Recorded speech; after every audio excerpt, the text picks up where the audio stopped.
मैं उनको साफ साफ कहना चाहता हूँ, अपना दिमाग ठीक कर लो। इस बार नसीब वो नहीं है। इस बार अगर कहीं ने मेरा हाथ भी इनकी तरफ आंगली उठा दी ना तो आंगली नमस्कार, एनएमएफ न्यूज पर आप सभी का बहुत स्वागत। मैं हूं आपके साथ अभिषेक पुंडित। हरियाणा का नूह, इसे तो आप जानते ही होंगे। पिछले दिनों या कहूं कि पिछले साल 2023 में जिस तरीके से एक शोभा यात्रा के ऊपर पत्थरबाजी की गई, फायरिंग की गई, आगजनी की गई और कांग्रेस के एक विधायक हैं मामन खान, उनकी तरफ से बहुत सारे बयान आए। एक आरोपी बनाया गया उसमें, जिसे मामन खान ने कहा था कि मुझे मिल जाए तो मैं प्याज की तरह फोड़ दूं। वही कांग्रेस विधायक मामन खान अब एक बार फिर से चर्चाओं में क्यों है। मामन खान विधानसभा चुनावों का प्रचार कर रहे हैं, जो हरियाणा में चुनाव होने वाले हैं, और एक बार फिर से भड़काऊ भाषण देते हुए उन्होंने कहा है कि अगर हरियाणा में कांग्रेस की सरकार बनती है तो हिंदुओं को मेवात छोड़ना पड़ेगा। फिरोजपुर झिरका विधानसभा सीट से विधायक का नाम नूह दंगों के दौरान आया था और उन पर हिंदुओं पर हमले के लिए मुस्लिमों को भड़काने के आरोप भी लगे थे। हरियाणा में विधानसभा चुनाव की प्रक्रिया फिलहाल जारी है और कांग्रेस ने फिर से उन्हें उसी सीट से टिकट दिया। चुनाव प्रचार में वो बीबा गांव में गए, यहां पर लोगों को संबोधित किया। मामन खान ने चेतावनी देते हुए कहा कि लोगों ने मेवात के बच्चों के साथ अन्याय किया है, कांग्रेस की सरकार बनते ही उन्हें मेवात छोड़ना पड़ेगा।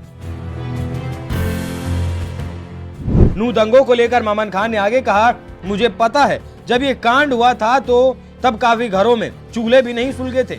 सरकार ने मुझे बेवजह जेल में डाल दिया था, लेकिन हमें हिम्मत नहीं हारनी चाहिए। मेरा परिवार और आपका परिवार कोई अलग नहीं है, हम सबका परिवार एक है। हमें इस बात का दुख नहीं होना चाहिए कि मेरे घर में चूल्हा नहीं सुलगा, आपके घर में चूल्हा नहीं सुलगा, बल्कि मेरे बच्चे ने रोटी नहीं खाई, आपके बच्चे ने रोटी नहीं खाई। दर्द सबको पता है, पता सबको है। वक्त आएगा और सरकार बनेगी इंशाअल्लाह। जिन जालिमों ने हमारे बच्चों के साथ अन्याय किया, मुझे एक एक की जानकारी है, एक एक को जानता हूं। जिन्होंने लिस्ट दी है, किसी भी सूरत में बख्शूंगा नहीं। उन्हें मेवात छोड़ना पड़ेगा, यहाँ नहीं रहना पड़ेगा और बाहर जाना पड़ेगा।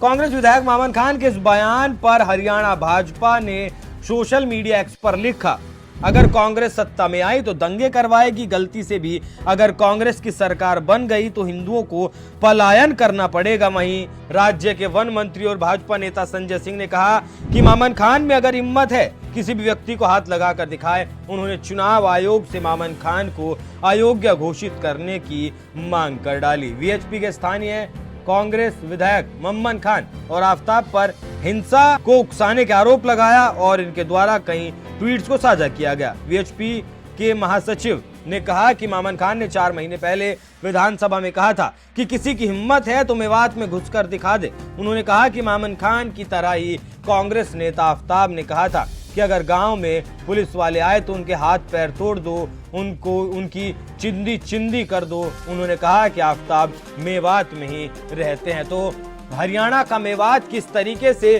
सुलगा हुआ है, इस बात का अंदाजा शायद आप नहीं लगा सकते। पिछली जो घटना हुई थी, जब शोभा यात्रा के ऊपर पत्थरबाजी और फायरिंग की गई थी, तब हिंदुओं ने भागकर जान बचाई थी। पुलिस वालों को भी शिकार बनाया गया था, पुलिस वाले भी उस घटना में चोटिल हुए थे और वो एक काला अध्याय हरियाणा की राजनीति का काला अध्याय बनकर निकलकर सामने आया था। बीजेपी की अभी भी सरकार है, उस वक्त भी बीजेपी की सरकार थी, लेकिन जिस तरीके से अब खुलेआम धमकी दी जा रही है कि अगर कांग्रेस की सरकार हरियाणा में बनी तो मेवात से हिंदुओं को मेवात छोड़ना पड़ेगा, पलायन करना पड़ेगा। ये वाकई में बहुत गंभीर विषय है और वाकई में चुनाव आयोग को इस पर जल्द से जल्द कोई ना कोई सख्त एक्शन जरूर लेना चाहिए। इस खबर पर क्या है आपकी राय, कमेंट कर हमें जरूर बताइएगा। धन्यवाद।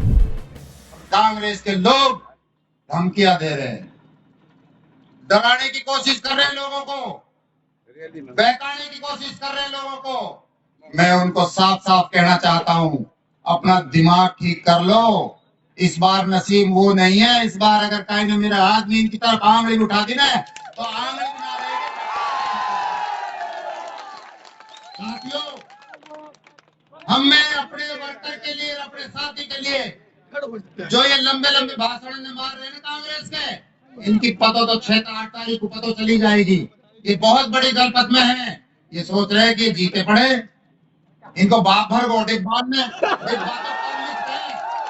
वोट तो भाई पे है।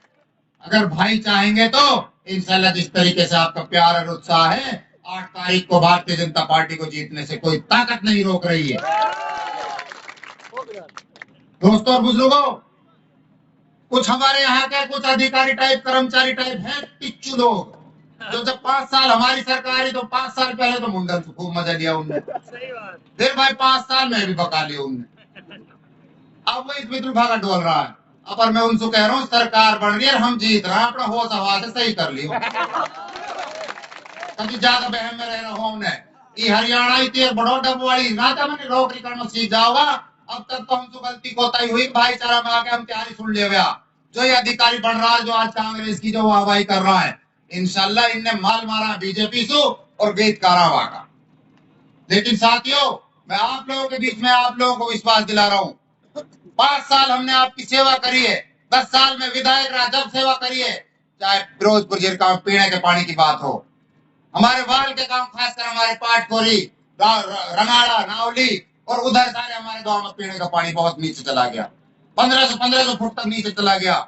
मैंने मुख्यमंत्री से मांग करी थी और मुख्यमंत्री जी ने 263 करोड़ का आपके तिगांव पहाड़ के ऊपर पत्ती बना करके इतना हमारे लिए तोहफा दिया है। आज 80 गांव में पीने का पानी जा रहा है। हमारे हॉस्पिटल फिरोजपुर झिरका के अंदर उसको बनाया है दोबारा से, और तिगांव में जो मरून चौधरी साहब ने जो पीएस